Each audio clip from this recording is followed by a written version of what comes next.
আসসালামু আলাইকুম। এত বড় ছাগলের হাট আমি কখনো আসি নাই, আজকেই প্রথম আসলাম বন্ধু ছাগল কিনতে। অবশেষে দুজন ছাগলের হাটে গেলাম, গিয়ে ছাগল দেখলাম। ছাগল দেখার পরে ভাবলাম যে দুজন মিলে একটু মাছ বাজারে ঢুকি। মাছ বাজারে ঢুকে বিভিন্ন ধরনের মাছ দেখলাম, দেখে ভালোই লাগলো। দেশি মাছ, বিদেশি মাছ, অনেক ধরনের মাছ। তো পরবর্তীতে ভাবলাম একটু সবজির বাজারে ঢুকি। পরে সবজির বাজারে ঘুরলাম, অনেকক্ষণ সবজির বাজারে ঘোরাঘুরির পরে আমরা আবার ছাগলের হাটে চলে আসলাম। এসে আমরা বিভিন্ন ধরনের ছাগল দেখলাম। হাটে অনেক ধরনের ছাগল উঠছে। তো যেটা পছন্দ হচ্ছে সেটা দামে হচ্ছে না, আর যেটা দামে হচ্ছে তো সেটা পছন্দ হচ্ছে না। পরবর্তীতে আমরা দুজন ভাবলাম একটু গরুর হাটে যাই।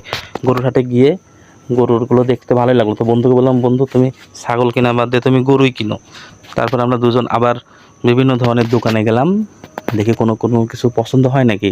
তো আমরা বিভিন্ন জিনিস দেখলাম, দেখা দেখির পরে পরবর্তীতে আমরা ভাবলাম যে একটু হালকা নাস্তা করে নিই। তো হোটেলের উদ্দেশ্যে গেলাম। তো হাটের দিন থাকায় হোটেলে তেমন কোনো কিছু খাবার ছিল না।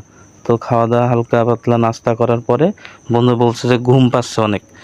তারপরে দুজন মিলে চা খেলাম। চা খাইতে খাইতে সামনে একটা ছেলে ছিল, সেই ছেলেকে ডেকে কিছুক্ষণ তার সঙ্গে কথা বললাম।